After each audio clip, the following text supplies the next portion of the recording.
A'udzu billahi minasyaitonir rajim. Bismillahirrahmanirrahim. Dari timur ke arah barat pergi membawa sepucuk surat yang menjawab salam dengan semangat. Ustaz doakan bahagia dunia akhirat.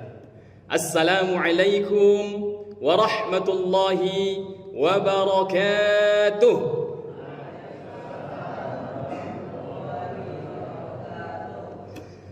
Alhamdulillahi rabbil alamin. Alhamdulillahilladzi unzila fihi al-Qur'an hudan linnas wa bayyinatin minal huda wal furqan.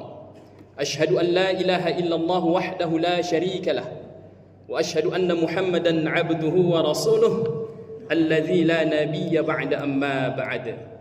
Faqala Allah Ta'ala fil Qur'anil Karim. Quran surah Al-Baqarah ayat 121. A'udzu billahi minasy syaithanir rajim. Bismillahirrahmanirrahim. Walladzina atainahumul kitaba yatlunahu haqqa tilawatihi ulaika yu'minuna bihi wa man yakfur bihi fa ulaika humul khasirun. Wa qala fi ayatil ukhra, Quran surah Al-Baqarah 185. Syahrul Ramadan alladzi unzila fihi al-Qur'an hudan linnasi wa bayyinatin minal huda wal furqan. Wa qala an-nabiy sallallahu alaihi wasallam fi kitabil hadits, Bismillahirrahmanirrahim. Al-jannatu mushtaqatu ila arba'atin nafarin talil Qur'an wa hafizil lisan wa mut'imil ji'an wa sha'imin fi syahri Ramadan. Sadaqallahul azim. Pertama dan yang paling utama sekali, mari kita mengucapkan puji dan syukur kehadirat Allah Subhanahu wa taala dengan lafaz alhamdulillahi rabbil alamin. Segala puji bagi Allah, Tuhan semesta alam. Kemudian mari kita mengucapkan salawat dan salam untuk Nabi tercinta, Nabi besar Muhammad sallallahu alaihi wasallam dengan ucapan Allahumma salli ala sayyidina Muhammad wa ala ali sayyidina Muhammad. Assalamu alayka ya Rasulullah. Assalamu alayka ya Habibullah. Assalamu alayka ya Nabiullah. Dan amba hormati pengurus masjid beserta jajarannya, para donatur muhsinin, masyarakat jamaah, semuanya yang memberikan sumbangsih untuk masjid kita ini, sehingga masjid kita ini berdiri dengan megah, nyaman, mewah, bersih. Bapak Ibu sekalian, Masya Allah. Dari sekian banyak masjid yang Ustaz kunjungi di bulan Ramadan ini termasuk masjid yang Masya Allah, yang termasuk yang nyaman beribadah di dalamnya. Ustaz doakan mudah-mudahan pengurus dan siapa saja yang terlibat di dalamnya untuk pembangunan masjid kita ini, terselenggaranya operasional masjid kita ini, Allah lipat gandakan pahalanya. Amin ya rabbal alamin. Allah berikan kemudahan untuk segala urusannya. Allah jadikan anak keturunannya menjadi anak yang soleh dan soleha. Yang paling penting adalah Allah tanamkan kebahagiaan di dalam hatinya, dunia dan akhirat. Amin ya rabbal alamin. Bapak-bapak, ibu-ibu, jamaah Masjid Darussalam yang dirahmati Allah Subhanahu wa taala. Sesuai dengan yang telah dikatakan pengurus, insyaallah ceramah kita tidak panjang-panjang Bapak Ibu sekalian. Insyaallah sampai selesai saja. Insyaallah sampai selesai. Maksimal 25 menit. Kalau bisa 20 menit. Kalau bisa 15 menit saja. Setelah itu kita melaksanakan salat tarawih berjamaah. Bapak-bapak, ibu-ibu yang dirahmati Allah Subhanahu wa taala, adapun judul daripada tausiah singkat kita pada malam hari ini judulnya spesial dan luar biasa, yaitu 4 golongan yang dirindukan syurga. Kenapa spesial? Karena kalau kita merindukan syurga, kalau orang yang beriman merindukan syurga, kalau orang yang bertakwa merindukan syurga, Itu biasa saja. Sebab jangankan orang beriman, jangankan orang bertakwa, orang yang melakukan kemaksiatan saja kepada Allah, ketika dikatakan apakah engkau pengen masuk syurga, maka jawabannya pasti pengen masuk syurga. Tapi Bapak Ibu sekalian, ini bukan merindukan syurga, tetapi dirindukan oleh syurga. Kira-kira apa amalnya? Apa amal golongan ini, yang 4 ini, sehingga syurga merindukan 4 golongan ini? Bapak Ibu yang dirahmati Allah Subhanahu wa taala, sebagai landasan daripada tausiah kita, Ustaz telah kutip tadi Quran surah Al-Baqarah 121, 185, kemudian Ustaz bacakan hadis Rasulullah sallallahu alaihi wasallam yang artinya al-jannatu mushtaqatu ila arba'atin nafarin. Surga merindukan 4 golongan. Yang pertama, talil Quran, orang yang membaca Al-Quran. Yang kedua, wahafizul lisan, orang yang menjaga lisannya. Yang ketiga, wa mut'imil ji'an, orang yang memberikan orang kelaparan makan dan minum. Dan yang terakhir adalah wasaimin fi syahri Ramadan, orang yang berpuasa di bulan Ramadan. Masya Allah. Baik Bapak Ibu sekalian, insyaAllah Ustaz akan bahas 4 poin ini. Kalau tidak bisa 4, minimal 3. Tidak bisa 3, 2. Atau tidak bisa 2, 1 pun tidak ada masalah. Tetapi tuntas, dan kita betul-betul mengambil pelajaran dari apa yang Ustaz sampaikan. Yang pertama adalah talil Quran, orang yang membaca Al-Quran. Ayat ini, hadis ini senada dengan firman Allah dalam Quran surah Al-Muzammil ayat yang keempat, yang bunyinya adalah warattilil Qur'ana tartila. Bacalah olehmu Al-Quran dengan tartil. Masya Allah. Allah perintahkan kita membaca Al-Quran dengan tartil. Segala sesuatu yang berhubungan dengan Al-Quran memang istimewa Bapak Ibu sekalian. Segala sesuatu yang berhubungan dengan Al-Quran memang Allah istimewakan. Kenapa demikian Ustaz? Yang pertama, Al-Quran Allah turunkan kepada seorang Nabi dan Rasul dari 124 Nabi dan Rasul. Ustaz ulang lagi. Dari 124 Nabi dan Rasul, di antaranya ada 313 Rasul, dan di antaranya ada 5 Nabi ulul azmi. Allah pilih hanya 1 Nabi, dan ini Nabi yang terbaik, penghulu daripada seluruh Nabi, yakninya Nabi Muhammad sallallahu alaihi wasallam. Allah pilih Nabi Muhammad untuk menerima wahyu ini. Artinya Nabi yang terbaik menerima sebuah wahyu yang sangat agung. Kemudian karena ini pesan yang sangat istimewa, ini pesan bukan sembarangan pesan. Ini adalah pesan bukan hanya untuk satu golongan, tapi untuk seluruh manusia. Maka pesan ini Allah pilih malaikat yang bukan sembarang malaikat. Dari sekian banyak malaikat, bahkan kita tidak tahu berapa jumlah pastinya, mungkin jutaan, miliaran, atau bahkan triliunan, Allah pilih pemimpin dari malaikat itu untuk menyampaikan wahyu ini, yakninya malaikat Jibril alaihi salam. Sehingga malaikat Jibril, Bapak Ibu sekalian, tugas pokoknya menyampaikan wahyu. Selesai tugas pokoknya, maka selesailah tugas malaikat Jibril. Sekali-sekali malaikat Jibril datang ke dunia. Salah satunya ketika terjadi malam Lailatul Qadar. Tidak sampai di sana Bapak Ibu sekalian, tidak sampai di sana.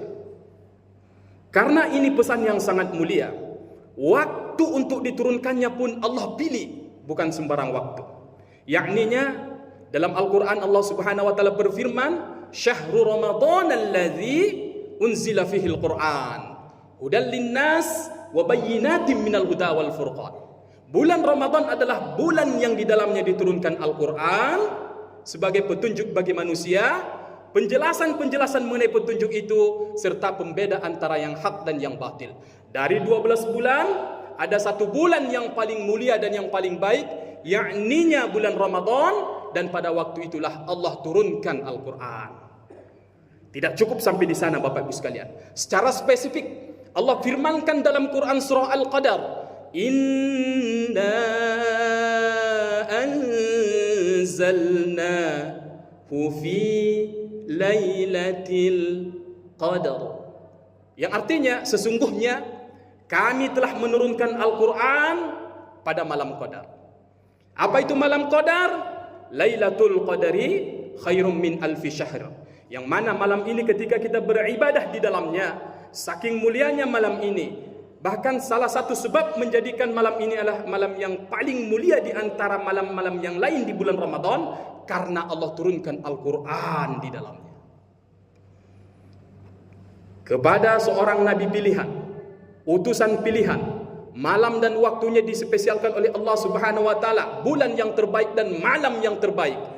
Dan barang siapa yang berinteraksi dengan Al-Quran, barang siapa yang menjadi sahabat Al-Quran, barang siapa yang menjadi sahibul Quran, ahlul Quran, maka Rasulullah SAW bersabda dalam hadisnya, Bismillahirrahmanirrahim, khairukum man ta'allama al-Quran wa 'allamah. Yang artinya adalah yang terbaik di antara kamu dan paling rancak di antara manusia. Siapa itu? Yaitu mereka yang belajar Al-Quran dan mengajarkannya. Masya Allah. Jangankan manusia, Bapak Ibu sekalian, ini namanya mushaf. Kalau tidak dituliskan Al-Quran, maka tak ubahnya dia seperti kertas biasa. Ketika dia tergeletak di lantai, ibu-ibu sapu kemudian buang, campur, dicampakkan ke tempat sampah, tidak ada masalah.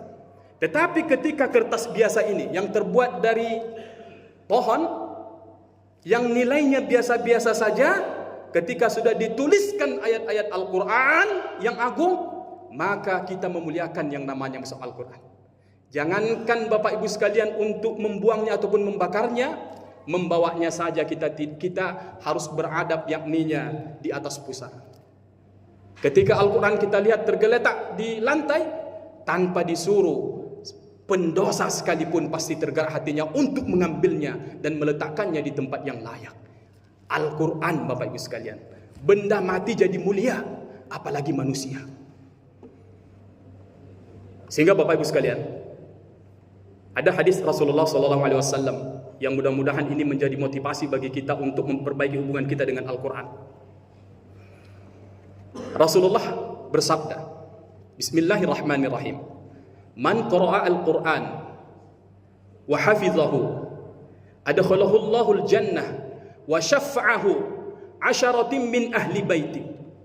Artinya adalah, barang siapa yang membaca Al-Quran kemudian dia menghafalnya, Allah masukkan dia ke dalam syurga dan Allah berikan dia syafaat untuk bisa menyelamatkan 10 dari ahli baiti, dari keluarganya yang telah Allah vonis masuk neraka. Masya Allah, saking dahsyatnya ini Al-Quran, Bapak Ibu sekalian. Bahkan bukan hanya orang yang menghafal Al-Quran yang Allah muliakan, tetapi orang di sekitarnya pun ikut Allah muliakan. Itulah saking dahsyatnya Al-Quran. Maka dari itu Bapak Ibu sekalian dimati Allah Subhanahu wa taala, mari, poin yang pertama adalah, jika kita ingin dirindukan oleh syurganya Allah, kemudian kita ingin mendapatkan syafaat Al-Quran, kita ingin mendapatkan kemuliaan dari Al-Quran, dan bahkan kita ingin menyelamatkan anak keturunan kita nanti yang telah Allah vonis masuk neraka, maka langkah yang pertama adalah kita baca Al-Quran, kita hafalkan Al-Quran, kita tadabburi Al-Quran, kita terapkan nilai-nilai Al-Quran dalam kehidupan kita sehari-hari. Mudah-mudahan kita termasuk orang-orang yang menjadi ahlul Quran. Bapak Ibu yang dirahmati Allah Subhanahu wa taala. Maka dari itu, langkah yang pertama bagi kita tentunya sebelum bisa membaca Al-Quran adalah belajar membacanya. Kenapa seperti itu, Ustaz? Karena Al-Quran ini beda, Bapak Ibu sekalian. Jangankan Al-Quran, ketika kita belajar bahasa Inggris saja ada alat yang harus kita kuasai, yaitu tenses namanya. Ya, tenses namanya. Jadi sebelum belajar bahasa Inggris kita harus menguasai tenses dulu. Ya, ada kata kerja yang dilakukan sekarang, kata kerja yang dilakukan besok, kata kerja yang dilakukan kemarin. Itu prasyarat untuk belajar bahasa Inggris. Maka dalam Al-Quran juga demikian, Bapak Ibu sekalian. Sebelum kita membaca Al-Quran, maka Allah telah perintahkan kita dalam Al-Quran surah Al-Muzammil, warattilil Qur'ana tartila. Bacalah olehmu Al-Quran dengan tartil. Tartil itu adalah sebuah disiplin ilmu yang harus kita miliki jika kita ingin membaca Al-Quran. Yang dimaksud dengan ilmu ilmu tajwid. Ustaz ingin sekali berbagi data kepada Bapak Ibu sekalian. Mudah-mudahan ini menjadi renungan bagi kita. Ustaz menulis sebuah tesis. Tesisnya spesifik tentang membaca Al-Quran, yaitu pembelajaran ilmu tajwid pada orang dewasa. Pembelajaran ilmu tajwid pada orang dewasa. Data awal yang Ustaz dapatkan, Ustaz kumpulkan data mulai dari tahun 2014 sampai tahun 2024. Data nasional mengatakan 54 sampai 72% orang Indonesia dalam kategori buta huruf baca Quran, kemudian terbatah-batah membaca Al-Quran. Adapun data yang Ustaz kumpulkan, 95% orang dewasa itu masih melakukan kesalahan jali ketika membaca surah Al-Fatihah. Dan data ini Ustaz kumpulkan mulai dari tahun 2014 sampai tahun 2024. Coba bayangkan Bapak Ibu sekalian, masih melakukan kesalahan jali ketika membaca surah Al-Fatihah. Adapun responden yang Ustaz sebarkan adalah dari berbagai latar belakang ekonomi sosial. Ya, mereka ibu rumah tangga, ya mereka yang usia remaja, ya mereka yang usia 30 sampai 60 tahun, ya mereka pegawai negeri, ya mereka dosen, ya mereka mahasiswa UMSB, mahasiswa STAIFIK, mahasiswa UNP, mahasiswa UNAN. Ustaz kumpulkan semuanya. Ya mereka juga guru Quran, mereka mengajarkan Al-Quran, tetapi masih melakukan kesalahan jali ketika membaca surah Al-Fatihah. Coba bayangkan Bapak Ibu sekalian.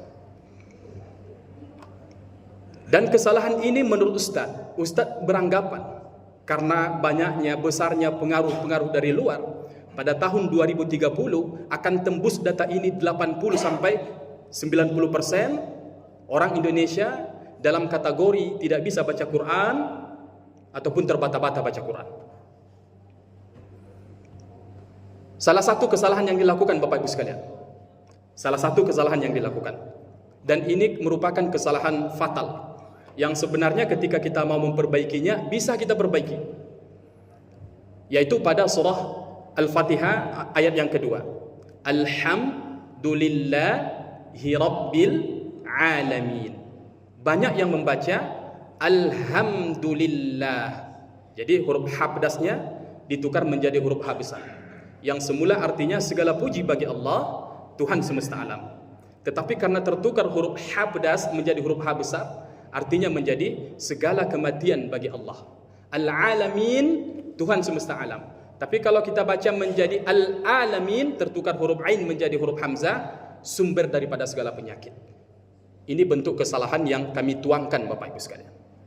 Kemudian juga terjadi kesalahan pada pengucapan takbir. Takbir itu Bapak Ibu sekalian, takbiratul ihram, Ustaz perlu sampaikan. Takbiratul ihram adalah satu di antara 5 rukun qauli dalam salat. Artinya, ketika rukun qauli ini tidak kita baca, maka solat kita tidak sah, karena dia merupakan rukun qauli. Salah satunya adalah takbir, yang kedua adalah Al-Fatihah, yang ketiga adalah salawat Nabi, yang keempat adalah tahiyat akhir, dan yang terakhir adalah mengucapkan salam. Bagaimana bentuk kesalahan takbir? Ini takbir nih Bapak sekalian ya. Ustadz sengaja datangkan contoh-contoh yang sederhana. Maksudnya bagaimana? Sedangkan yang sederhana saja masih banyak melakukan kesalahan, apalagi tingkat kesulitan yang lebih jauh. Kesalahan yang pertama, baca takbirnya seperti ini. Allah. Jadi A ke lam itu Bapak Ibu sekalian dipanjangkan, padahal nggak boleh panjang. Huruf Hamzah ke lam jalalah itu langsung saja, tidak ada mad di sana. Ya, dibaca Allahu Akbar, yang semula artinya adalah Allah Maha Besar, tetapi karena terpanjangkan A-nya menjadi apakah Allah Maha Besar. Rusak artinya Bapak Ibu sekalian. Kesalahan berikutnya, Allahu Akbar, baru dipanjangkan ba ke ra, padahal ba dan ke ra itu tidak ada tanda mat, tidak ada tanda panjang, maka artinya menjadi Allah adalah beduk. Beduk, Bapak Ibu tahu beduk yang dipukul waktu dulu untuk penunjuk solat itu. Begitu konsekuensinya Bapak Ibu sekalian ketika kita tidak hati-hati dalam membaca Al-Quran. Kenapa demikian? Sederhana saja, karena Al-Quran itu bahasa Allah, langsung dari Allah, original dari Allah, 100% dari Allah, dan bahkan sedikit pun tidak ada di sana kontribusi Nabi Muhammad SAW dalam segi lafaz. Maka dari itu kita harus hati-hati ya. Semangat untuk baca Al-Quran bagus, rancak mana Bapak Ibu sekalian. Dan bahkan ketika kita baca Al-Quran dan kita terbata-bata membacanya, insya Allah tetap mendapatkan kebaikan, tetap mendapatkan pahala. Man qara harfan min kitabillah falahu hasanah wal hasanah bi asyri amsalha. La aqulu alif lam min harfun walakin alifun harfun wa lamun harfun wa mimun harfun. Barang siapa yang membaca satu huruf saja dari Al-Quran, falahu hasanah, baginya satu kebaikan. Satu kebaikan itu dilipat gandakan menjadi 10. Aku tidak mengatakan alif lam mim itu satu huruf, tetapi alif satu huruf, lam satu huruf, dan mim satu. Tapi ingat Bapak Ibu sekalian, ingat, enggak ada masalah, insya Allah. Kalau kita baca Quran, kita terbata-bata, kita salah, enggak ada masalah, selagi ada usaha untuk memperbaiki. Tapi ingat, ada hadis lain yang mudah-mudahan menyentuh kita Bapak Ibu sekalian, dan sebagai penutup daripada ceramah kita ini. Nanti Allah akan panggil kita. Allah panggil kita disaksikan oleh para malaikat, para nabi dan rasul, dan orang-orang soleh. Apa kata Allah? Iqra wartaqi. Terbayang oleh kita Bapak Ibu sekalian, disediakan panggung yang begitu megah, kemudian kita dipanggil satu persatu dan disaksikan oleh seluruh makhluk Allah Subhanahu wa taala. Iqra wartaqi, kata Allah. Bacalah dan naiklah. Warattil kama kunta turattilu fid dunya. Tartilkanlah, bacalah dengan tartil sebagaimana engkau dulu membaca Al-Quran dengan tartil ketika di dunia. Fa inna manzilataka inda akhiril ayah taqra'uha. Sesungguhnya derajat syurga seseorang nanti tergantung kepada akhir ayat yang dia baca.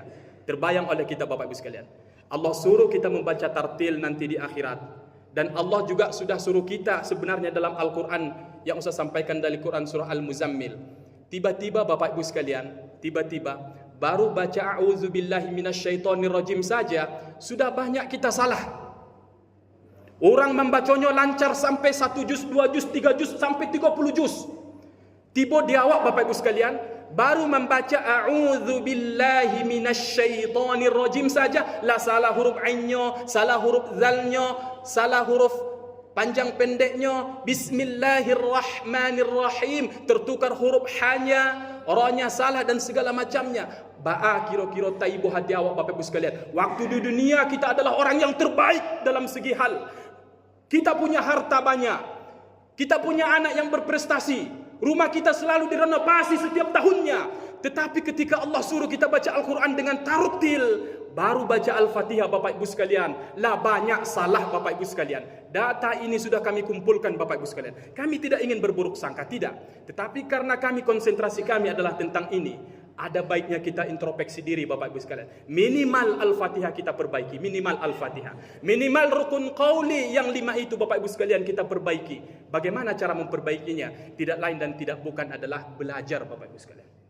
Sebelum Allah suruh kita nanti membaca Al-Quran dengan tartil di hadapan Allah, maka mari kita belajar Al-Quran di depan guru. Bagaimana cara baca Al-Quran dengan tartil? Baik Bapak Ibu sekalian, ini saja pesannya. Pesan Ustadz sederhana saja. Introspeksi diri, mari kita koreksi bacaan kita. Minimal Al-Fatihah atau ayat-ayat yang sering kita baca dalam solat, itu kita perbaiki. Karena amal yang pertama nanti Allah hisab adalah solat. Al-Fatihah rukun dalam solat, wajib bagi kita membacanya. Kalau solat kita beres, Allah terima amal kita yang lain. Tapi kalau solat kita bermasalah, Allah permasalahkan amal kita yang lain. Mohon maaf atas segala penyampaian yang kami sampaikan. Kami menyampaikan ini karena kami risau, karena kami sayang kepada ayah bunda sekalian. Tidak ada motivasi lain. Kami sayang kepada ayah bunda sekalian. Kami mendapatkan data, kami kaji secara ilmiah. Maka dari itu pesan kami adalah mungkin bacaan Al-Quran kita masih banyak yang salah dan segala macamnya. Tidak perlu malu untuk belajar Bapak Ibu sekalian. Tidak perlu malu untuk belajar. Mohon maaf atas segala kesalahan penyampaian Ustadz. Mudah-mudahan yang Ustadz sampaikan ini bisa bermakna dan bisa kita amalkan setelah mendengarkan kaji ini Bapak Ibu sekalian. Fa'tabiru ya ulil absar la'allakum turhamun. Assalamualaikum warahmatullahi wabarakatuh.